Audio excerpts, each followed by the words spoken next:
Hello, Culture Matters podcast. We are back again with another culture content, culture topic. Before I introduce it, here's a quote I picked just for this episode. I love this quote. I say unto you, one must still have chaos in oneself to be able to give birth to a dancing star. I say unto you, you still have chaos in yourselves. Where is the lightning to lick you with its tongue? Where is the frenzy with which you should be inoculated? Behold, I give you the Ubermensch. He is this lightning.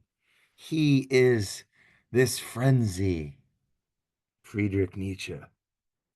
The topic today is building resilience and overcoming burnout. Overcoming burnout. Of course, I had to use the Ubermensch, the overcoming, the bridge to the to the higher man. Overcoming burning. The first thing burnout. The first thing that comes to mind. Those that don't burn out, I don't think they're thinking about burnout. I don't think they're listening to this.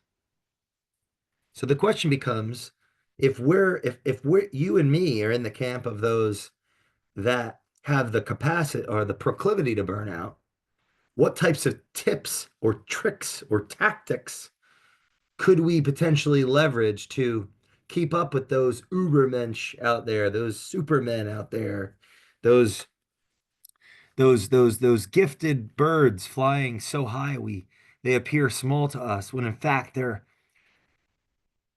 bigger than continents. How do we keep up with the with those that have an innate capacity for production, for it's almost like they're purpose creating machines. They have an innate capacity. What can we do to work on our skills, to work on our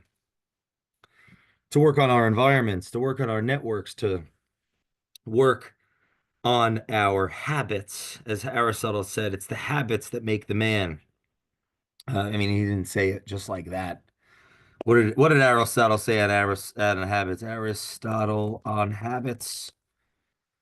Excellence or virtue is not achieved through isolated acts, but rather through the cultivation of good habits and repeated virtuous action. So for those of us that are asking the question to ourselves, because that's one of my points here. How do I not burn out? Because those that don't burn out don't ask. They just go. They're not thinking about this. And if that's making you feel some type of way, I'm sorry that you feel that way. But there's no judgment here in on your personhood. It's it's my take on this concept that there are people that don't burn out. They don't burn out. They're built differently. Now, the question becomes, you could be someone that thinks that you are built differently and you're not. Duns-Kruger effect. You could also be someone that thinks you're not built differently that is. And I guess it's up to you in your life to push yourself, to test yourself, to see which one are you. And that's part of not the purpose, maybe a self-created teleology of purpose. Yeah, a self-created purpose, a self-created calling or adventure that you can pursue. Because at the end of the day, you're not going to know the answer until the end of the movie. What's the plot? What's the twist ending? So maybe act as if you are a person that doesn't burn out. No, act as if you are one that can burn out and work on those habits and skills. So the first thought was I don't think that people, the people that don't burn out, even think about it and are likely not listening to this. But maybe you fall into the camp of those that think they do that don't. And you're just confused and you're looking for enlightenment and understanding of yourself. And so perfect. Then you're a student. Then you're living one of the the other ingredients that I think can be worked on from a skill standpoint, from a habit standpoint, from a lifestyle standpoint, which would be a curiosity, an insatiable desire to learn, a curiosity, a willingness to fail, a willingness to be the fool, to be foolish, to be in rooms where you are at the lowest rung in status, in education, in success, to be vulnerable, to be transparent with your vulnerabilities, to be living in truth. So put yourself around people. It's funny, they say you don't want to be the smartest person in the room, but there is a smartest person in the room. The question is, who are they? And you're not supposed to think that you are that. And that makes sense. That could be an arrogant stance. Maybe that could be as a consequence of actually not living up to the you that you could live up to. Maybe you don't keep your commitments to yourself. Maybe you're actually insecure about your results in life and who you are as a person based on the choices that you make and the choices that you don't make and the things you say and the things you don't say. And you have a voice in your head that's calling out and saying you could be more and you could be doing more and you could be having more, but you're not doing the work, and your conscience has manifested and congealed into a guilt that now is a self recognition of your your imposterous behavior, right? Is it really a syndrome if it's true? Is it really a syndrome if it's true? I'm suffering from imposter syndrome.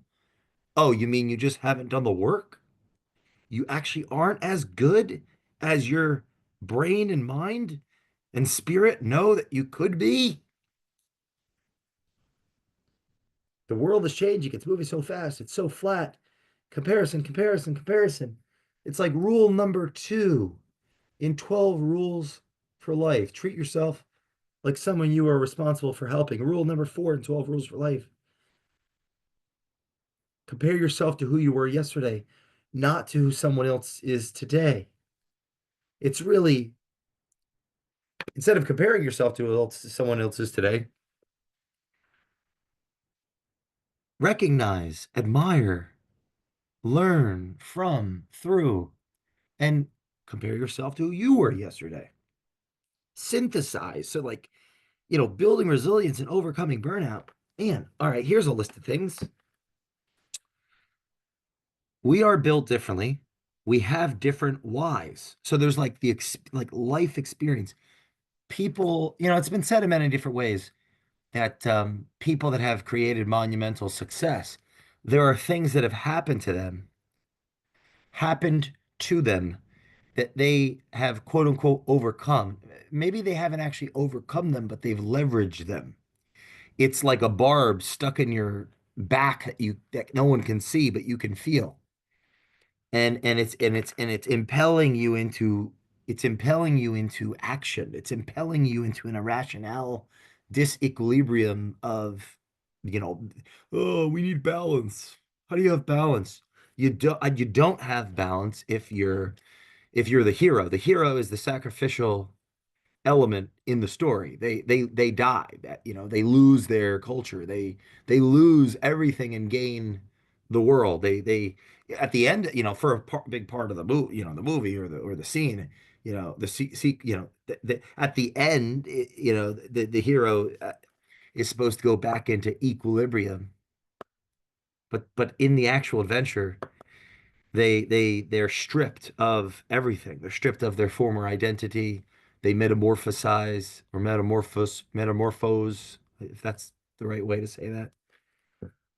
It's and who the hell would sign up for that? Someone irrational, someone that's experienced something traumatic, something tragic, something. It's like the negative energy force is so internal conflict is proportional to external creation. Like almost like if I'm negative 1 million, um, so positive 1 million has more energy than zero to positive 1 million. There's this unseen underneath the iceberg energy that I think has to do with life experience and genetic capacity and capacity and and it's even the genetic, the environmental exposure to the genes that unleash the energy, that unleash our energy as individuals. So this brings me to one of the other points. This is why you hear people say, get, you're a product of the five people you hang out with the most, or get into rooms where you're not the smartest person in the room, or change your environment. Those environments have an influence over our gene recognition and unleashing. Our environment uh, influences our genetic potential, our genetic potential. So we're built differently. We have different whys. For he who has a why can bear almost anyhow, Nietzsche. Steve Jobs studied Nietzsche, by the way. You may not know that. People, wake up. Who studied Nietzsche? Let's see. Martin Heidegger, Max Scheler. I know Martin Heidegger was a 20th century, genius philosopher, continental philosopher, very influential for today's world, actually. Carl Jaspers, psychologists like Sigmund Freud, Carl Jung, Albert Camus, Michel Foucault, Walter Kaufman, Peter Sloterdijk, Arthur, I'm not saying that right. I'm sorry, Peter. Arthur Danto. I know Peterson is a famous psychologist. He's out of Alexander Nemas. Damn, this is a good list. I gotta read some of these people. Thomas Mann, Hermann Hesse, Rilke, George Bernard Shaw, William Butler Yeats, John Gardner, Andre Gide. I don't know how to say that. Andre Moron. Um, so many, so many people. Unbelievable. So that's another one of my tips for avoiding, if we're going to use the word building resilience and overcoming burnout,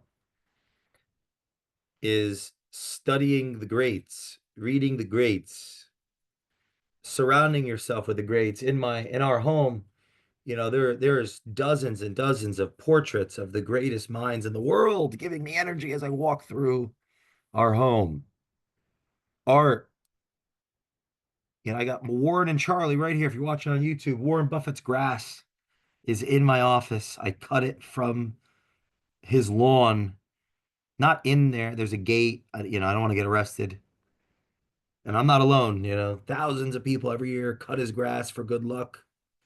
Those must be smart people. His grass, Warren Buffett. You don't know who Warren Buffett is? One of the most successful business people, more than just an investor. He built a business model that people will study 100 years from now. People, very smart people, don't even understand it. Geniuses don't even understand it.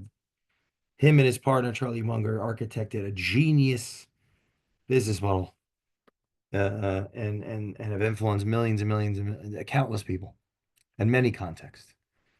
Have the grass, all right? That's a symbol to represent competence, commitment, longevity. As Leo Tolstoy said, the two most powerful forces are patience and time. Take naps. That's another tip. Take naps. Take naps. Nap.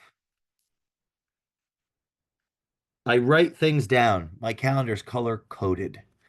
Everything that I do, just about everything that I do in my calendar, 6 a.m. to 9 p.m., Monday through Friday, 5 or 6 to, you know, usually 6 p.m. Saturdays, and 6:30, 6 a.m. to sometimes 10 p.m. on Sundays, oftentimes 7 p.m. Depends if we have an interview. We do a lot of our value investor interviews on Sunday. Tonight, this is a Sunday we're doing Jordan C. I didn't I always look up people's last names and look on translator and make sure I'm saying the names right, but I haven't done that yet for Jordan, and I don't want to butcher his name, and I've already butchered people's names on the show.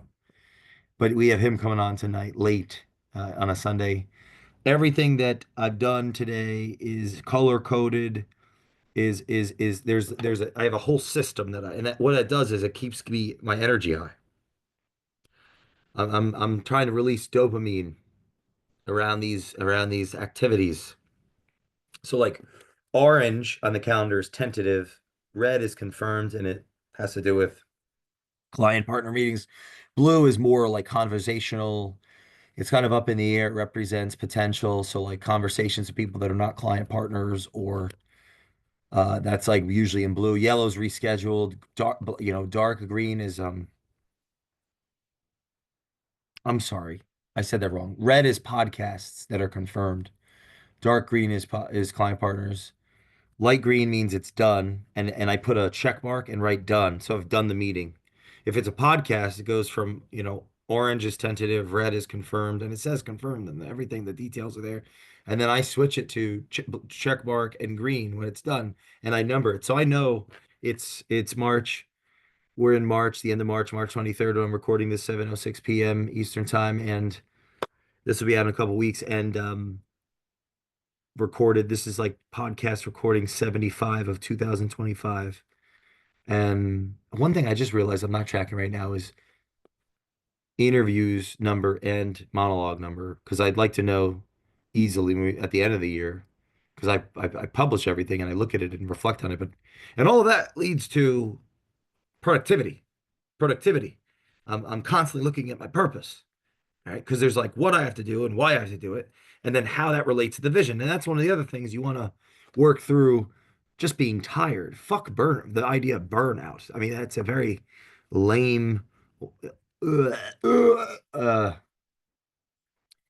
oh, you want to overcome burnout, move into action, get to work, just start. Like I was tired as shit before this monologue, and I'm actually enjoying myself now. It's like runner's high. I started running, and all of a sudden, I can keep running. That's the type you gotta, there are things that one can do to keep going.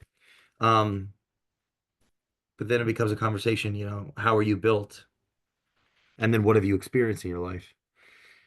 I think one of the worst things that could happen for a person would be they haven't really been through much, and they don't have they haven't been super gifted with some innate qualities.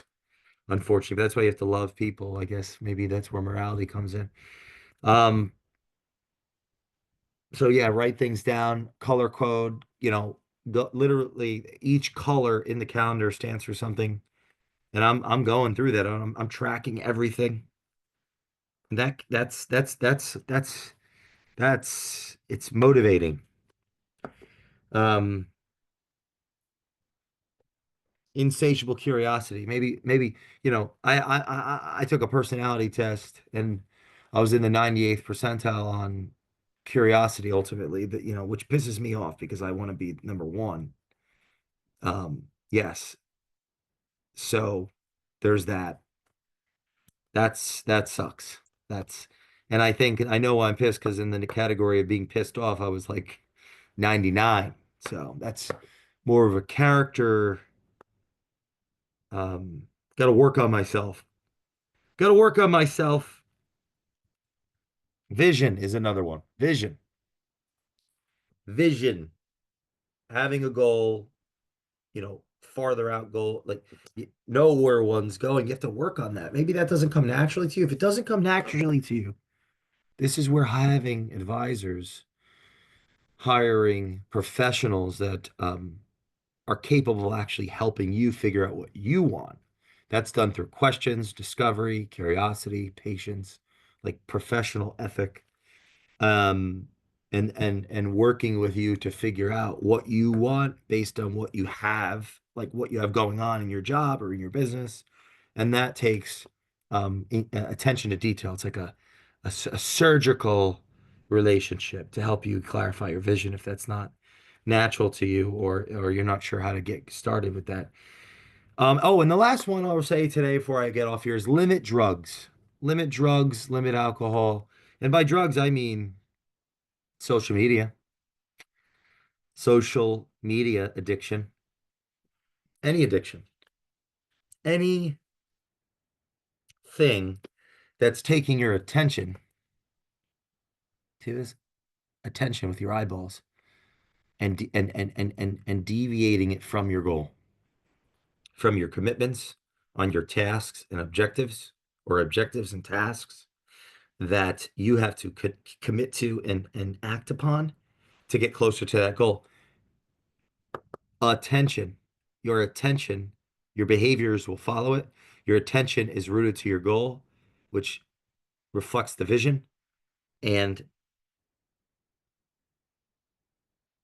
people, places, things, substances, technologies, pleasures will take you away from your goal. And burnout. Oh, it also has a consequence with truth, like courage and omission and commission, and that I'll have to elaborate on another episode. But avoiding the tough conversations at work, avoiding the tough conversations with employees and customers leads to burnout because it increases anxiety, which obfuscates responsibility, which leads to guilt and shame, which increases more anxiety, which leads to procrastination, which undermines responsibility, which slowly destroys you from the inside out. Please share this with a friend that you know needs to see this. Leave us a review in the Culture Hunters podcast. See you next time. Building resilience, overcoming burnout.